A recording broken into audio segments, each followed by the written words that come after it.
Junkeez, you saw the star wipe at the beginning of the episode. I didn't do it with a normal cut wipe. I didn't cross dissolve. We had a star wipe because we got ourselves a Texas boy in the studio. Michael Sartain.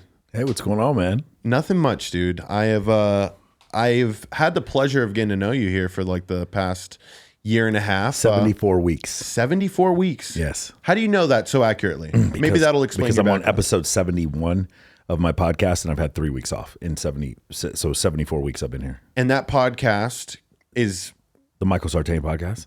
You know, it's doing pretty. Do you well. ever feel like you're a little bit full of yourself for naming the podcast right after yourself? No, the reason why I did it, I'll tell you why, was because of what's those two girls that had the #1 podcast in the world and split up? Caller Daddy. Caller Daddy.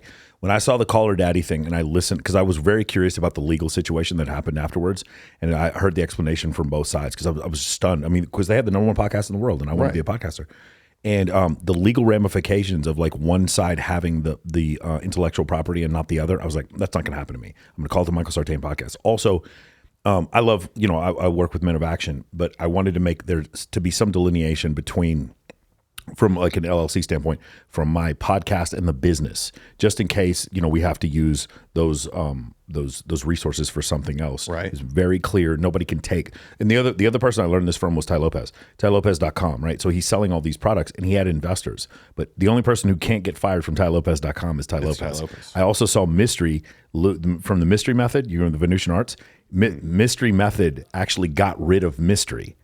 And then he went over to the Venusian Arts, and I'm like, these are things I never want to experience, so I'm going to call my podcast the Michael Sartain podcast. That was the only reason I did it. Most people, I tell them to do that because people have this like niche worry, right? And I knew what I was doing with this show. Gridiron Junkeez, we're talking football all day. Yeah. I don't need to name this after myself.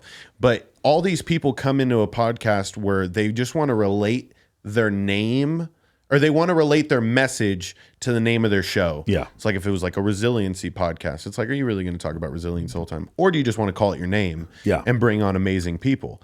Which you have, dude. I would say, do you have your podcast on the charts anywhere, like Chartable or something? No, I haven't looked at all. I legitimately did this for myself and for my clients. The fact that it's doing so well is a huge plus. If it wasn't doing so well, I really wouldn't care because I've been able to build a business off the back of this podcast that's been very, very successful. It turned into a 7-figure business, soon to be an 8-figure business because of the podcast. So that's the only thing that really matters to me and my partners is that, and they completely support me because of that whole thing. So that's it. And obviously the incredible support I got from Sticky Paws and from John and Travis and you guys from helping me produce it. That's all that really matters to me. But I do know, I'm almost at 200,000 downloads on Spotify and Apple. And then, with the episodes, it's funny because I have a couple of them with 100,000, 200,000 views, one with 900,000 views. And then I have a couple of them with like 2,000 views. So there's just no way to know. And then the shorts, again, sometime I'll have a short, I'll legitimately have a short with 1.2 million views and then another one with 600 views. I have to ask you this question. Did you make your clips page, the Michael Sartain clips? No, not yet. So because they exist. Yeah. So those are affiliates. So basically what happens is if you guys ever see Michael Sartain clips or Michael Sartain coaching, my affiliates, they get 10% from every time they sell my course. And it's gone from like 5%, 10%. Eventually it's going to be maybe 50% of our revenue is going to come from affiliates. That's the plan. So if you in a new age economy right now, if you guys want to run a scalable business, you're going to need organic. Okay, you're going to need paid. So these are your ads, right? And our ads are probably the most successful thing we've done. And then you're going to need affiliates. The affiliate thing, each one of them, you should be able to run the business off. All three of them together, now you have an incredible scalable business that you can turn into a $10, $20 million business. Oh, for sure. No, because it separates you. Like I've seen pages do this, and I'm sure we all have, like where it's just a podcast clips page. And it's always just been a curiosity of mine as to, is it the podcast host itself creating its own separate page? Because I think that's what happened with Andrew Tate, right? Like so there was a whole bunch of different Andrew Tate. So what happened was there's a section in Hustle University, I believe it's in Hustle University, called affiliates, and you had to go there. Don't quote me on this, I could be wrong. If you go in there, you have to qualify to become an affiliate, and then they were like, my program's over $5,000, so their program was $50. It was under $50, so you would get a percentage, I believe 10%. So you get $5 for every time you sold a subscription to Hustle University, and I think it's $50 a month. So that's what they did, and so these people, they weren't. There's a second incentive. if you started an Instagram right now, it's really hard to grow. But if you started Instagram with a bunch of my content, you can actually grow pretty fast. Some of those affiliate counts are getting, 6,000, 7,000, or on TikTok, even more than that, like 30, 40,000 followers. So that's a huge incentive to do that. With Andrew Tate, had you just used his images to create an account, just think about this. I create an affiliate account for Andrew Tate on Instagram. The affiliate account gets 100,000 subscribers, and then I sell that affiliate account to someone else for like 20 grand. Now you have a legitimate account with 100,000 followers that you can sell to somebody for 20 grand and then change the name on it. That you could easily do that. People were selling TikTok accounts in the beginning. It's an entire business model. So if you're just a normal dude and you wanted to build an Instagram that you wanted to sell later, or if you wanted to grow an Instagram, grow it to a certain amount and then change it to your personal Instagram, you could start by just using my content. And so that's another incentive for people to do this. But that's the reason why it's grown so much. The impressions, my content from my standpoint is being shadow banned all the time. Oh, you are? No, for the first time ever, because we tag you a lot here at Sticky Paws. You need to type it in exactly. Yeah. I'm heavily shadow banned. Bro. But my impressions on TikTok, I get 2.1 million impressions a month, and then on YouTube, not so much. I'm not shadow banned. YouTube, it's about 700,000 a month. But the thing is, on Instagram, they've clearly come after me. And I posted something the other day about Andrew Tate and whether or not he's innocent or guilty or whatever. And I don't know if he's innocent or guilty. I'm waiting for the evidence to come out. But the point is that the clip that I put out there really disturbed a lot of people, and it really 99% of the comments were positive, but a couple of them were negative. And I just realized I saw the engagement on that post skyrocket and my overall engagement on the account plummet. And so I have to take that account. I have to take that post down because of it. I talked to my social media manager. So it's one of these situations where we had the chief privacy officer for Facebook in here a couple of days ago, and we were talking to him about this. And it's really interesting. These guys that run these companies are politically progressive. They're very liberal and don't think they're that liberal. They think they're normal. They think they're moderate. They think by them blocking accounts of people who have differing opinions, they think they're being moderate and protecting you. That's they legitimately, in their heart of heart, think that's what they're doing. Because of the extremes. But I think that even when it gets to the extremes, I mean, we can live in a world of fear all we want, or we can live in a world of rational thinkers. And I think that's the fear, is because if you have a world filled with rational thinkers, people at the top can't profit. I think I agree with a lot of people. I think what Kanye West said was ignorant, and at the same time, the fact that he said it. Look at all the things we know about Kanye West now. It is a better thing that he said that than not saying it, because now we understand where Kanye West stands. I think it's a better thing to hear Kyrie Irving go on that podcast and state that the Earth is flat, and then later on go off and support promote a podcast or promote a documentary stating that the Holocaust didn't happen. Because I got news for you guys, and this is going to piss a lot of people off. The guys who deny that we landed on the moon and the guys who deny the Holocaust, it's like a one electron width millimeter membrane between those two organizations. You're very close in those two. I know I'm going to piss a lot of people off by saying that, but you guys got your ideas from the same stupid 4chan conspiracy sites. That's where you got all these ideas from. No, we did land on the moon and the Holocaust did happen, but these guys, they come from this nonsense, and that's where they get it from. But I like when the guys say those things, because now I understand that rational thought does not bleed into this conversation, that you're not a person I want to have a rational conversation with. So let's go to rational thoughts in the football context. Okay.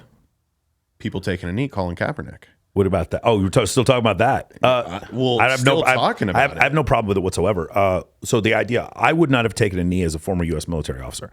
And you saw Villanueva. He's currently he was left tackle. He used to be the right tackle for the Steelers. He goes out there, and Mike Tomlin, he was put in a fucked up situation because Mike Tomlin told the whole team that they were going to kneel. Villanueva, he's like, I can't. Like, I'm a fucking U.S. Army captain. I'm not going to kneel for the national anthem. He runs out there, and you heard Mike Tomlin. He was kind of frustrated because we're supposed to do things as a team. I fully support anyone's decision to kneel. I just personally wouldn't have chosen to kneel. That's the way I look at it. There's no way that I can swear an oath as a U.S. military officer to serve and protect the Constitution of the United States and then get upset when somebody expresses the First Amendment. I do not have an issue with that.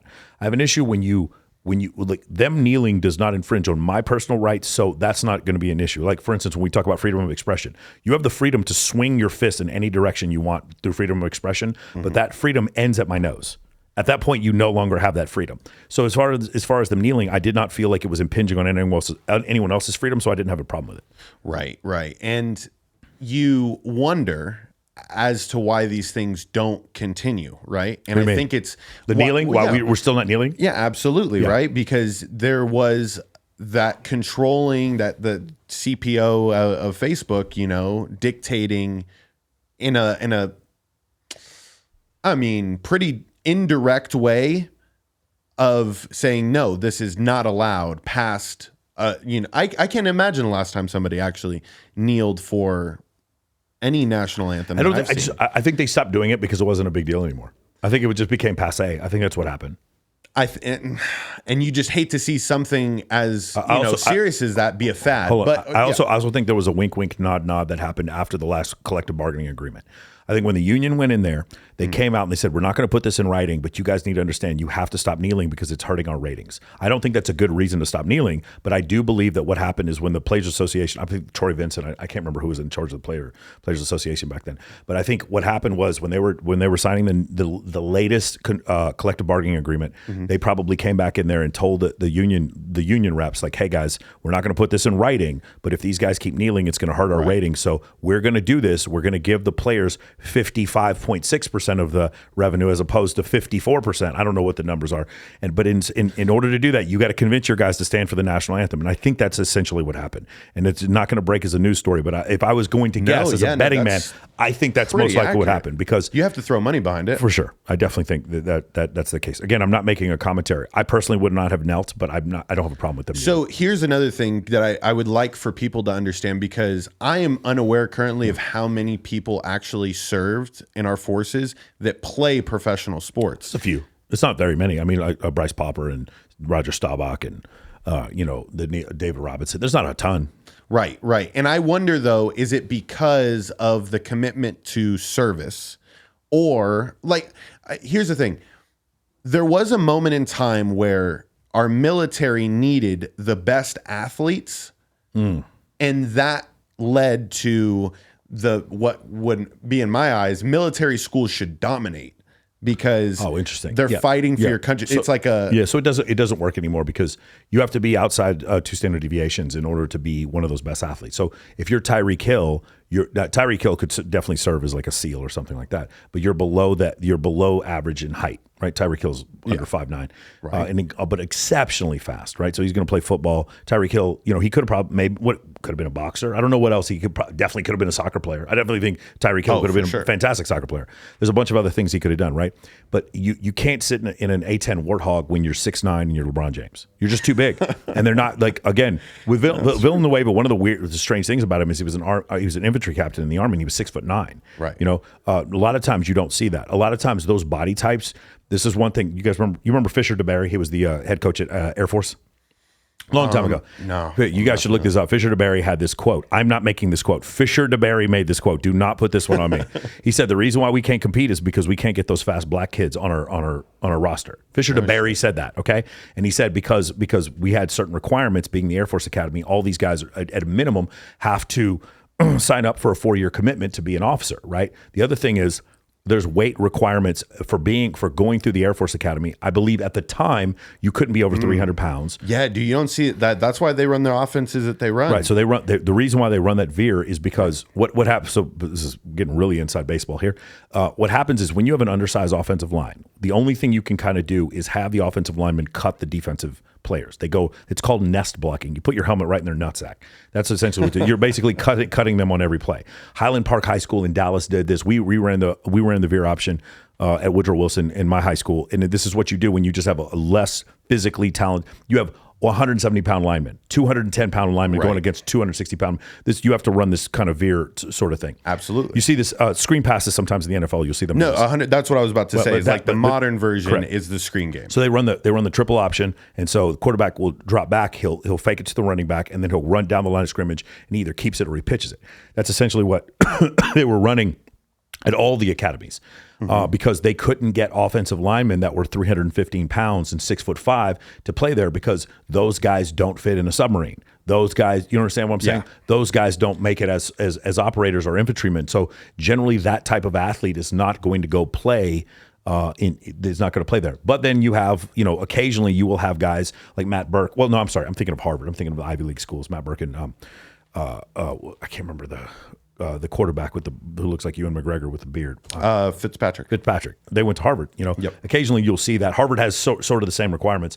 Not a lot of those huge athletes are going to go to those Ivy League schools, and that's one of the reasons. Hey, here's an interesting concept, and I don't know why anyone hasn't brought this up.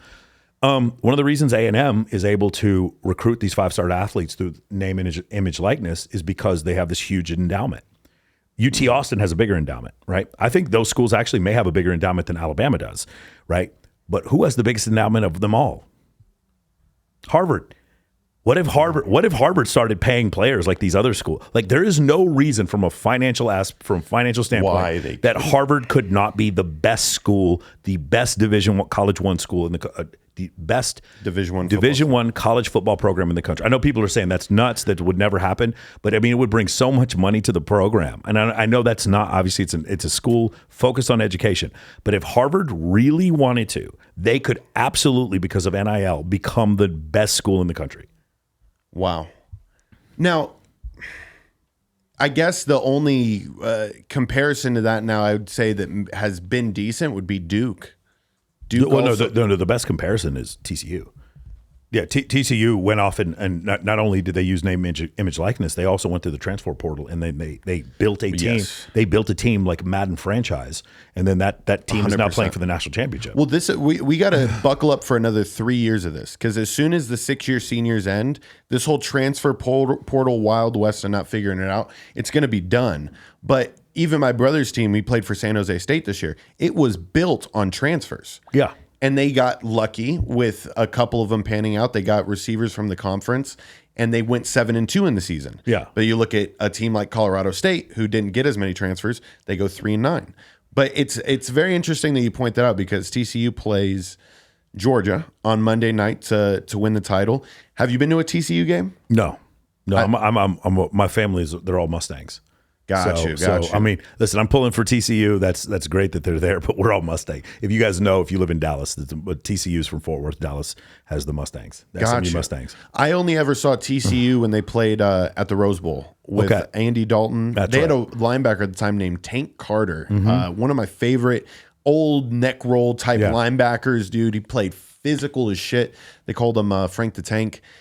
That TCU team, and being able to see Andy Dalton, it really opened my eyes, because it wasn't too much.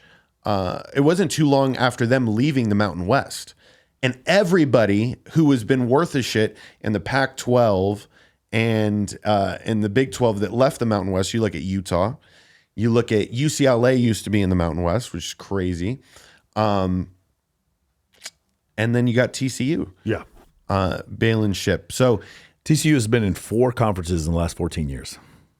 I think that's the smartest decision that the presidents at the top have made. Listen, I'm a Longhorn. Everybody knows I'm a Longhorn. I'm very proud about being a Longhorn. And at the same time, I understand that the administration at the school that I love so much are a bunch of fucking brats. The idea that they were going to take all this money from the Big 12, start their own Longhorn network, and that's the reason why Missouri left. It's the reason why Nebraska left. It's the reason why A&M left. You did this to yourself. You got too greedy. You got so greedy, you ran your own conference into the fucking ground, and now you're going to go ruin the SEC. I just like the level. I love 40 Acres. I love UT Austin, but the level of greed that they display is just incredible when it came to this whole situation.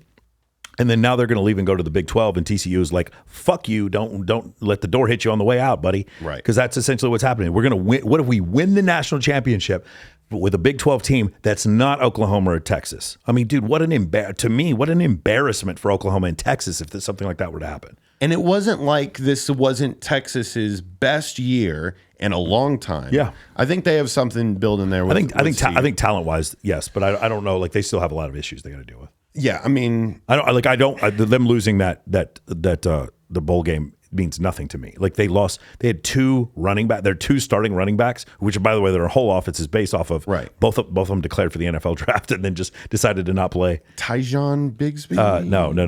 It's Bijan Robinson and Bijan. There we go. Roschon Johnson. Yeah, no, you haven't really seen a duo like that in college football in a while. made me think. Roschon was a quarterback. I remember when he was the quarterback, and they moved him to running back. That's nuts. And then Worthy, dude, their wide receiver. Yeah, Texas is going to do really well, but this thing that I predicted to happen is happening, which is NIL and the transfer portal was going to hurt the Alabamas and Ohio States of the world, because what was going to happen is these teams were going to pay 5-star recruits to come to the school. And for me to get my 5-star recruit to come to my school versus yours, I'm going to have to pay you and promise you things.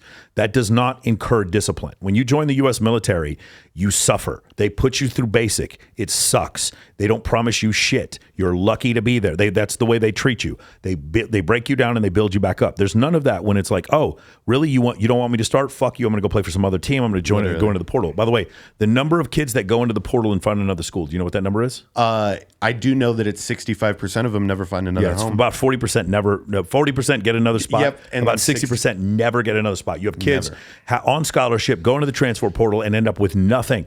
And so you have this situation where there's this massive level of entitlement because of NIL, because of the transfer portal. And what that does is it actually hurts the blue bloods. You end up with teams where you might get that fourth-year senior who's actually he's not the best athlete in the world, but he's a really good left guard who never misses a block. He can't dominate the best athletes, but this dude knows how to do his job. He fully understands the system. You got that one third down receiver who's undersized, has no chance of making it in the NFL. He's a 3-star recruit or whatever, but he runs that bubble screen for your school better than anybody you could ever possibly find. You have this one defensive end that this guy really, he knows how to run. He knows how to stop the option better than anybody else. You just have these kids who have really bought into what your system is doing, and those kids beat the Alabamas. That's that initially I thought that was going to be a problem, and TCU is a perfect TCU this year and Alabama this year and A&M, greatest example of all time.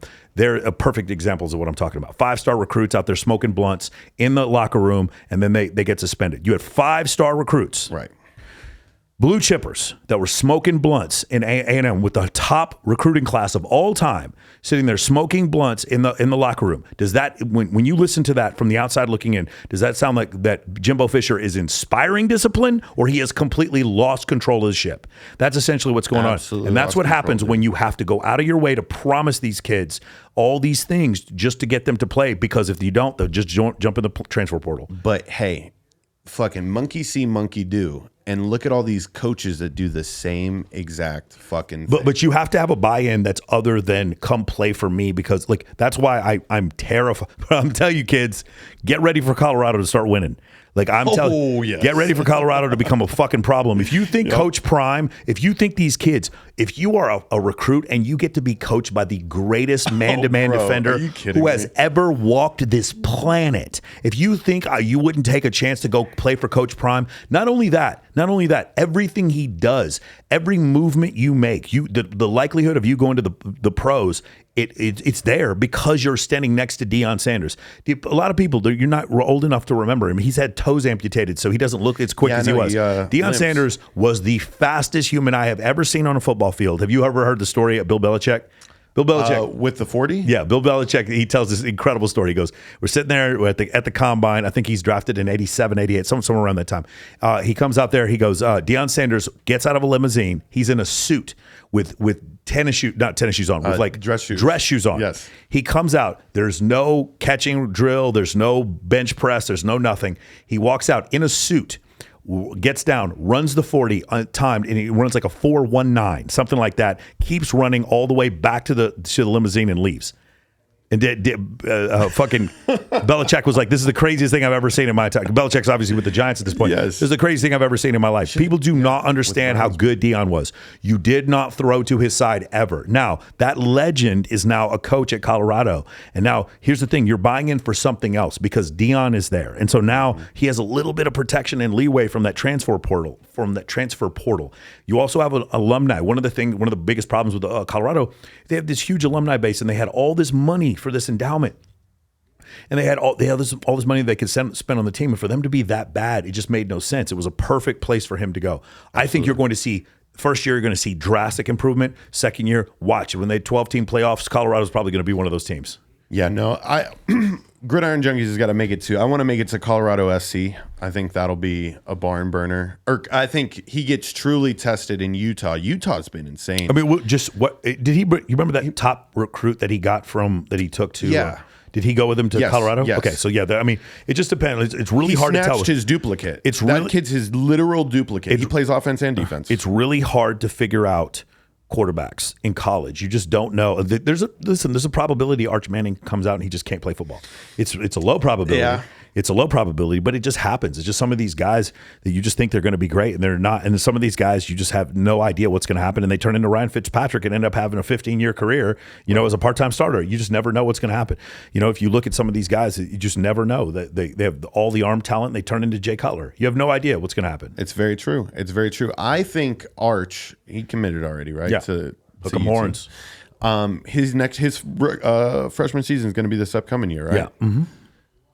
You guys is he going to be the starter? No, not only is he not going to be the starter, here's the thing. So for everyone else, for NIL, the reason why they call Bijan Robinson Lambo is because they got him a Lamborghini, right? Like they Chase, what's up? Can you imagine if I got you a Lamborghini?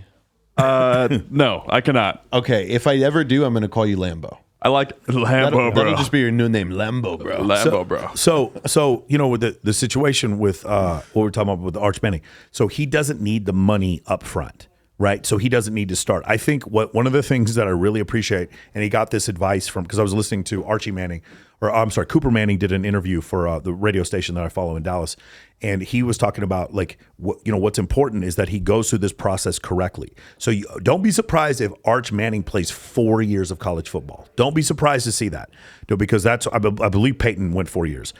Don't be surprised to see that, because they're more concerned with him transitioning perfectly. He has 2 uncles, each worth $100 million. He's good.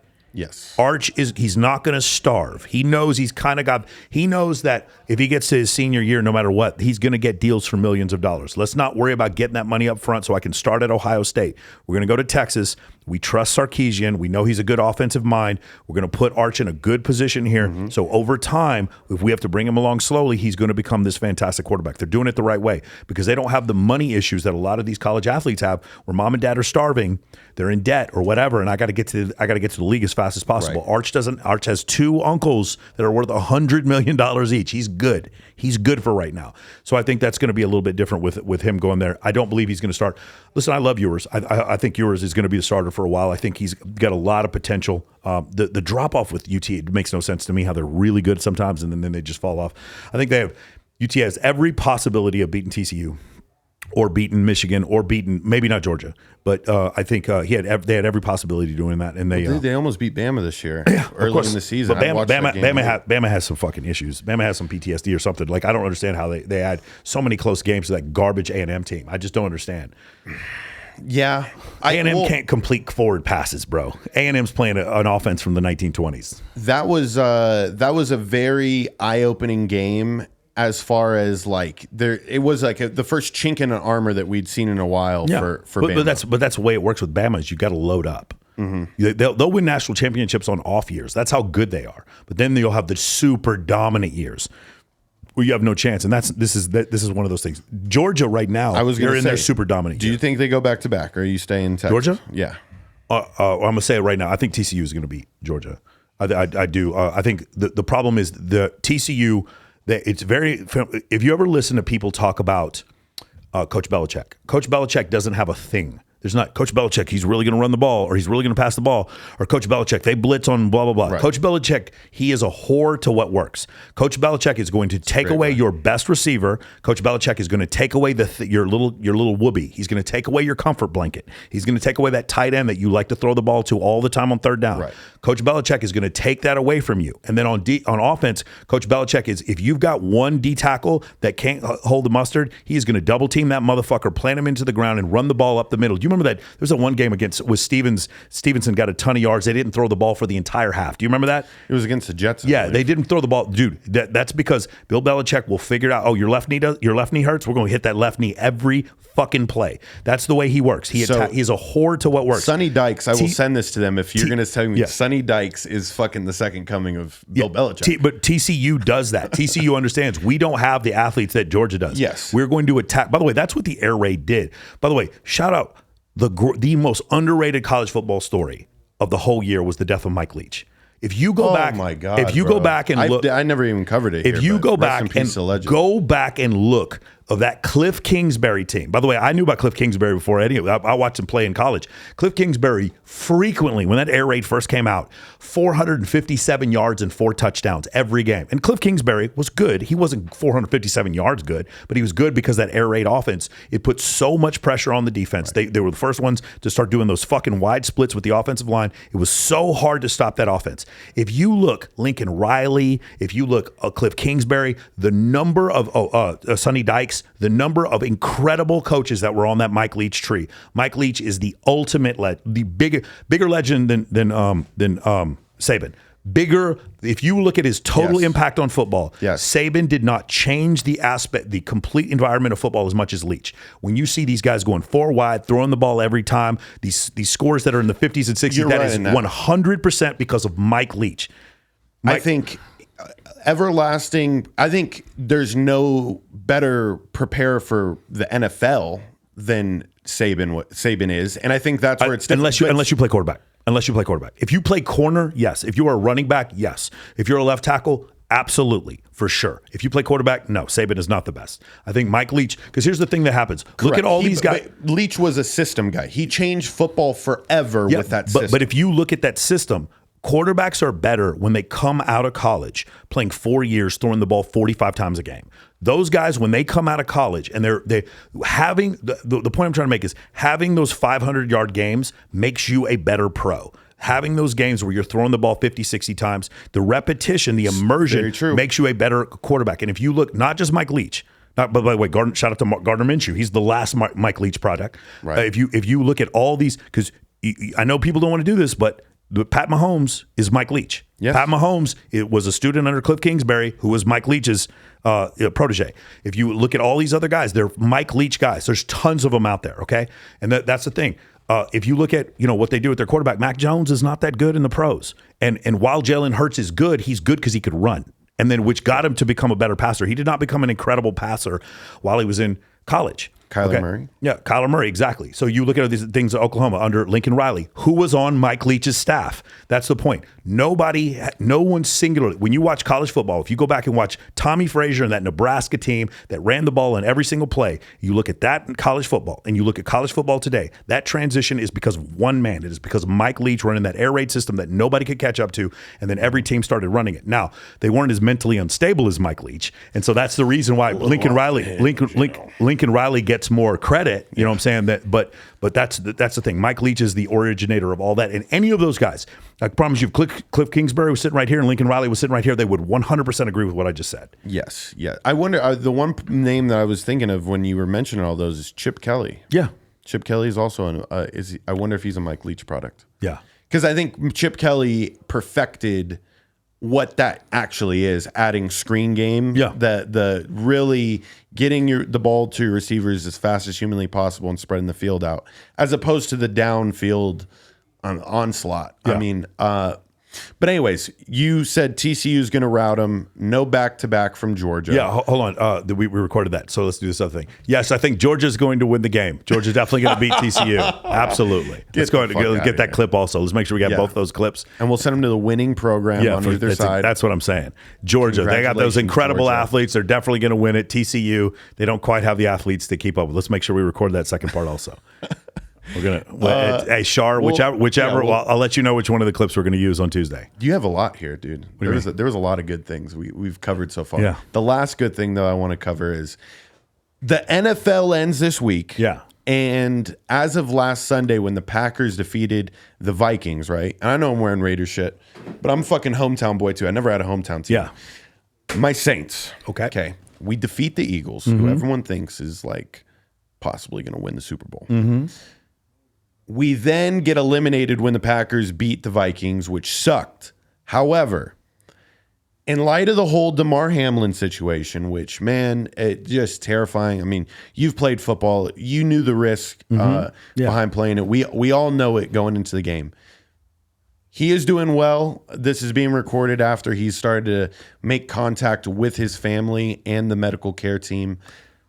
What you're saying is Damar Hamlin now has normal neurological function as of today. He woke up this morning and what's happened is the brain damage that they were worried about him not having blood flow, no oxygen flow to his brain for 9 minutes. It turns out he actually can speak. He's groggy. He's still in somewhat critical condition, but it's a massive, massive upgrade. And I'm very thankful to hear that because in light of that situation, they did cancel the game. With the game being canceled between the Bills and the Bengals, there has been this talk about allowing, since that game won't be played, 8 teams into the playoffs. They've never done this before. It's typically 7. Since they're thinking about possibly letting the AFC have 8 teams, it needs to be balanced on both sides, thus allowing the Saints to still have a chance in this final week of football. This could be something that if it releases tomorrow, I'll add that in a separate episode because it's unheard of, right? Yeah, the Saints and Commanders would then have a chance to get the 8th seed. Small chance. In the NFC, and then in the AFC, it looks like the Jets. Yeah, the Jets would have a chance. The Jets are eliminated. They would be uneliminated, correct, yeah. Yep. You yourself, you're chilling right now, big Cowboy fan? No. We need the Eagles to lose because if the Eagles lose and the Cowboys win, we get the 1 seed. Because we beat Minnesota and we just beat the Eagles. The Cowboys would have the 1 seed. And the Cowboys have who this week? The Cowboys have the Giants, right? The nobodies, yeah, the Giants. But the problem is, no, I'm sorry, the Giants are playing the Eagles, and they have nothing to play for. The Cowboys are playing Washington, I believe. I believe that's correct. You are correct. Yeah. And the Cowboys, Washington, listen, I love Ron Rivera. Somehow he lost his mind in the last couple of weeks. Where he put Carson Wentz back in, and then all of a sudden he wasn't aware that he was eliminated. Have you heard this shit? Yes. Just again, I'm not going to, the guy is going through cancer rehab. I'm not going to put this on him. True. But for some reason, Riverboat, by the way, it's so funny. People call him Riverboat Ron because they think he goes for it on 4th down. No, they call him Riverboat Ron because he never went it on 4th down. They were making fun of him. By the way, you guys should go back and watch those 85 Bears teams, bro. Some of because he played on that team. Really? Bro, he was a monster. What position did he play? Was he linebacker I think he was a linebacker. I can't remember. But yeah, one of the situations, man, when you go back and watch Ron Rivera, I thought that was kind of dumb. But the thing is, it's the NFL, and the Giants, while they have nothing to play for, they'll play for pride. And I think one of these things, the idea of spoiling the number 1 seed spot for the Eagles, I just wouldn't be surprised if Gardner Minshew's the starter, bro. I'm telling you, man, there's going to be some problems, bro. Oof. There's going to be some issues. So there's no way they win that Super Bowl. This isn't Nick Foles. No. This isn't Big Nick, but Hurst is coming back. He is, but I think I think that injury is way worse than they say it is. Lamar Jackson's also coming back, but they're probably not going to start him this week. But Lamar Jackson is coming back as well. He man, it's unfortunate what's gone on with him because I do think he could have been the Baltimore Ravens franchise cornerstone piece. But do you think it's just something that we don't see? Is he too injury prone, or can quarterbacks that are mobile like that truly not have longevity? And are they worth $30 million a year? So to be 40. He'd reset the market. True. Easily 40. So the issue with Lamar that makes him a little different from, say, Michael Vick or Kyler Murray. Kyler Murray avoids contact. Michael Vick was so fast. You never saw Michael Vick just get popped. Michael Vick was 5'11" and threw the ball like a fucking rocket, okay? The thing with Lamar is a big dude. Lamar could have played several other positions in the NFL with his speed and his size. Lamar does take some hits, serious hits when he goes and he runs. And the question I think that you'd have is, can he maintain this? We've already seen injuries. Mm-hmm. Can he maintain this level of physicality, being as big? I think he's 6'4", 6'3", 6'4", whatever. Yeah. Can he maintain that? He doesn't. I think he's faster than Kyler Murray, but I don't think he has the elusiveness that Kyler Murray has. But people will say that And because Josh Allen exists, they don't see how much of a beating Lamar takes because they're like, oh, well, you see Josh Allen fucking throwing his body on the line every bit. So there's a couple reasons. They're one and the same. I agree with Josh Allen is not as fast as Lamar Jackson. But Josh Allen is more of a power running back, and you're going to see Josh Allen start to get hurt. The difference is Josh Allen has, and I know some people did not know this. Josh Allen and Herbert probably are the two strongest arms in the NFL right now. Or maybe not the two strongest arms, but they can do the least body motion to get the most velocity. If you watch Herbert throw the football, oh my God, because these guys are like 6'6". I've seen him play twice in person. When you see Herbert throw the ball, it looks like he is lazily flicking his arm, and that ball is coming out at 90 miles an hour. The ability, it's just, if you watch Baker Mayfield, he has to strain to put a missile out there. Baker Mayfield's arm is not as strong as he thinks Baker Mayfield's arm is. When you watch Herbert or Allen, because these guys are so big, like they have just big, long arms. Think of Randy Johnson as a pitcher at 7 feet, 6'10" or whatever. It was just, he could play for so long because it was so little effort for him to put a 102-mile-an-hour fastball out there. It's the same thing when you watch Josh Allen. It's the same thing when you watch Herbert. These guys do not have to put that much body motion into this incredible velocity that they put on the football. And I don't see the same thing with Lamar Jackson. Lamar Jackson still. Here's the thing. Lamar Jackson spotty. Okay, so here's the issue. If you were to look at Lamar Jackson's career, even going back to Louisville, his main issue is one thing: he throws the ball to robbers and linebackers that are underneath coverage that he doesn't see. He misses them, but that's not because he doesn't see them. It's because he doesn't layer the football. He doesn't drop it in. Like he has one throw. He holds the button and he throws the bullet pass on Madden. He ain't got the touch pass. He doesn't have the touch pass. He only has another guy like that was Cam Newton. When Cam Newton had that running game, he could get away with it. Also the fact that he had Olsen. Yes. Dude, Olsen, people do not understand. When you look Jerry Rice, maybe the best hands I've ever seen in my life, Jerry Rice. Greg Olsen, we take him for granted because he wasn't that fast and he wasn't a great handler. Jason Witten. Yeah, well, no, Jason Witten had great hands. But if you were talking about the greatest hands I've ever seen on a tight end, Olsen would catch footballs almost upside down with one hand, and like Cam Newton could throw the ball harder than anybody I'd ever seen, but he had no touch on that football at all. And because of that, later on it caught up to him in his career, and he became a less effective quarterback because he couldn't make that layered throw in front of the safety over the linebacker. Lamar doesn't seem to be able to do that as well. Lamar doesn't have that layered throw. Yeah. Whereas Dak Prescott has learned that layered throw. It took him a while to do it. He's learned it. Sure. But the difference is Josh Allen does. He does have that layered throw. Josh Allen knows when I'm throwing a swing pass, I don't need full velocity on it. Yes. Lamar Jackson is not there yet. Lamar Jackson throws at one velocity. It is full speed. And the same thing with Cam Newton. Dude, go back and watch some of those table routes he would throw to McCaffrey.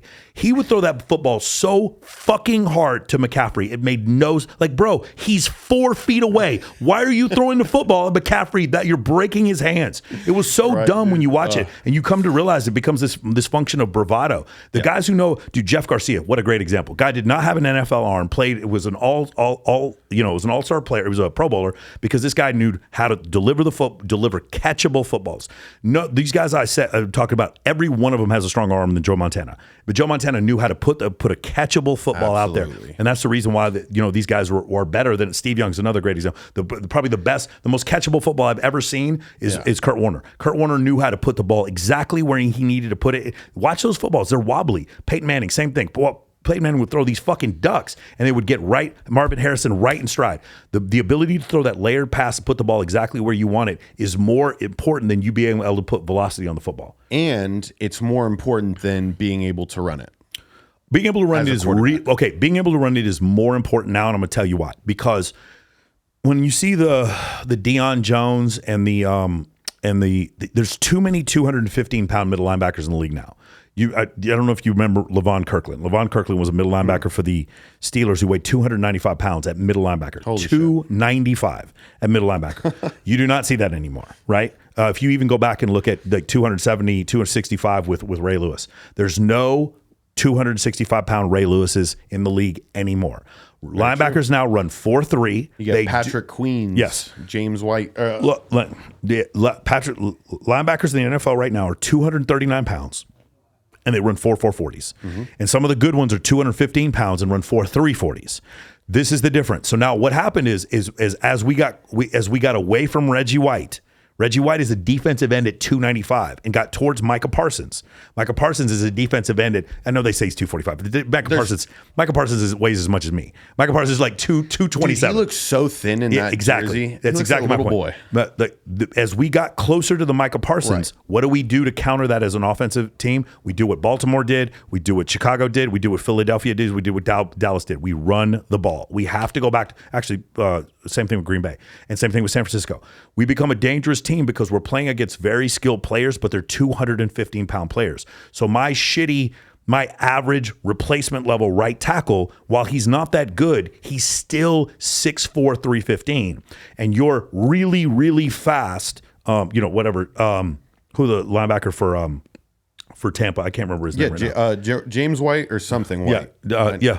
I know what you're talking about. Those linebackers that are really small, those guys cannot stand up to my average 315-pound lineman. And so now what happens is when we get in the running game, my oversized linemen have such an advantage over your undersized defensive front that we have to start running the football again. And you're starting to see a lot of teams do that. Now, there's no teams. I think there's like one team that's running the ball over 50% of the time, but we used to see every team throwing the ball 60, 65% of the time. Right. And we're seeing things go back in the opposite direction because you don't have these middle linebackers. There's no more Ray Nitschke's and fucking Brian Urlacher. Yeah, there's no Brian Urlacher would I don't know. Brian Urlacher would have to be a defensive end. I don't know what position he'd play in the league right now.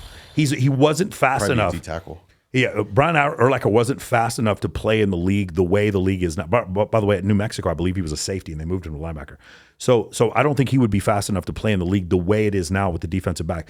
What Isaiah Simmons, who plays for the Cardinals, he is 6'5" or 6'4", and he runs a 4.3 40, and they have him at linebacker. Yeah. That's crazy. Yeah. Like that's the kind of stuff that you see, and he's an average player. Yeah. So when you see stuff like that, that's the reason why teams are running the ball more. So when you're saying it doesn't matter as much as if you run, I was saying in the quarterback's regard, but I'm glad you went down. But in the quarterback's regard, what's happened is you're starting to see teams that. Because the hardest thing in the world to do is to find Joe Montana. The hardest thing in the world to do is to find Josh Allen. The hardest thing in the world to do is to find Patrick Mahomes. Right. So until you get to Patrick Mahomes, you need to take your Jalen Hurts and you need to run your power play, your QB power, and then you need to run the ball. Then you need to run more QB power. And then you need to run a play action pass where the tight end is coming over the middle and he is so fucking wide open that I could hit him. Like that. That's you understand what I'm saying? Yes. That's what you need to. You need to simplify this. Greatest example. I love this. Donovan McNabb, when he first came in the league, this motherfucker couldn't hit the backside of a barn. When Donovan McNabb first got in the league, go back and look at some of the stats. James Thrash and Todd Pinkston, he could not hit a wide receiver to save his life. His entire offense was just nothing but him throwing to the running backs. And then what happened is his ability to scramble kept him in games. He kept playing and playing and playing, and then he became one of the best quarterbacks in the league, and at one point the best quarterback in the NFL. And that's what happens. So these quarterbacks who what running the ball is going to buy Jalen Hurts time to, but well, I mean, he's already an MVP candidate now, but Fields is going to become a better passer because you have him on the field, and that third down, he can extend it. He can extend the play. 7. That 3rd and 7, him taking off gives him, again, it is a function of repetition. You have more plays for him to play. Like one of the things that makes you a better quarterback is just throwing the football more and more time. I've said this before. It's a weird analogy, but like, I don't know how good of a boxer Jake Paul is. What I do know is he has fought in front of crowds of 20, 30,000 people. He has so much ring time that eventually whatever he was, he's better now. Right. Because he keeps going out there and he keeps fighting. If you put me in that situation, let's say I'm a better fighter than Jake Paul, but I've never been in front of 25,000 people, I'm shitting myself. But I'm used to it. This is a situation. Like, I love these quarterbacks that come out of college who are throwing the ball 54 times a game for 600 yards and 7 touchdowns. I want that guy. That guy knows how to deal with pressure. That guy knows how to pick up blitzes. That guy knows how to layer the football. And that guy is Patrick Mahomes. Yeah, Patrick So I Mahomes. want your early Super Bowl prediction because people don't really seem to be talking about the Chiefs as much as I think. They are the prolific front runner to win. Yeah, there's some the AFC. They've made some bad front office moves recently. I still think Clyde Edwards-Helaire was a very, very stupid pick. A first round. You just won the Super Bowl and you pick a running back in the first round. I agree. Have you noticed your defense recently, buddy? Like, no, what are you doing? Like, that was. I just still feel like they're paying for that. That whole situation. I think I'm addicted to Pro Football Focus. And one of the things they talk about is a quarterback is 35% of wins against replacement. So quarterback is by far the most important thing. They say never trade up in the first round unless they get a quarterback. Take as many shots on quarterback as you can. It doesn't matter if they're bust. You keep taking shots on quarterback. The other thing is you keep taking shots on wide receiver and corners. And then after that, you keep taking shots on offensive tackles and defensive ends. Those are the most important positions. If you had good corners, good wide receivers, good DNs, good tackles, and a world-class quarterback, and everybody else was replacement level, meaning defensive tackles, safeties, running hit linebackers, fullbacks, whatever, and running, especially running backs, that would be the optimal team for an NFL franchise. Is to have that type of team built, right? Right. So I watched that. Well, it was just like a fun project. They were like, let's add another fast one. Like, let's just ensure that we got another fast one. Dumb. But it was a bad. Let me ask you, all the people who are watching this right now, I'm gonna ask you a question. Is Derrick Henry worth a first round pick? And if the answer is yes, then why was he taken in the second round? That is an insane. He was taken in the second round. Yeah. Because they took these morons, like I love the Cowboys. These idiots took Zeke with the fifth pick. Oh, yeah, because Zeke fucking went to work in the national title game and at Jerry's World. Jerry was in his fucking dumb. He was in his suite. Just these single stars going to look good on you, boy. I remember all these people complaining about giving Kirk Cousins all that guaranteed money. Kirk Cousins is an above replacement level quarterback. You have to give him the money. You don't have a choice. This thing they did, the single dumbest front office move in the last decade in the NFL was giving that contract to Zeke. I do not live in Dallas, Texas anymore. But somehow I have, with my own eyes, witnessed Zeke Elliott drunk off his ass, running around chasing white women. I swear on my but you heard it here first. I see, and then you also know about the whole thing where he grabbed that girl's boob during Mardi Gras and that whole situation where he got into a physical altercation at EDC. These are not mistakes. It's like six events I can think of personally. And then he went to Cabo to get in shape. No, the fuck he didn't go to Cabo to get in shape. The dude has a problem. He doesn't. Yeah. I don't believe. I'm sure. I know his teammates love him. I don't believe he takes. That's it. No, that's it. Yeah.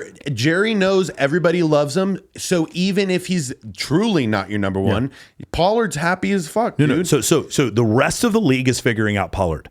Cowboy fans, we figured out Pollard was better than Zeke 3 years ago. This is ridiculous. It is one of the most asinine things for Pollard to make the Pro Bowl and for Zeke to just sit there and he's 2 yards in a cloud of dust. We have so many drives that end because we give the ball to Zeke. He's lost Zeke. He's cement. I'm telling you right now, Zeke Elliott is not an NFL running back. That's how bad he is now. And then we're still sitting there trying to prop up the corpse of Zeke Elliott to go out there and play when he's high on Molly right now. Like I'm sorry, man. I know I'm overstepping my bounds, but like the giving Jalen Smith, like again, got Chidibe Awuzie. Oh, those are your Cowboy fans. Remember Awuzie? Oh, you remember that guy we just let go because we had to pay Zeke? He's fucking second team All-Pro last year for the Bengals. Oh, you remember Byron Jones? We just let him go. That's because of the Zeke money that we gave. We lost good defensive players on this team. Crazy, and then giving all that money to fucking Jalen Smith was the second stupidest thing that I've ever seen. The Cowboys keep drafting so well and they keep paying the wrong people.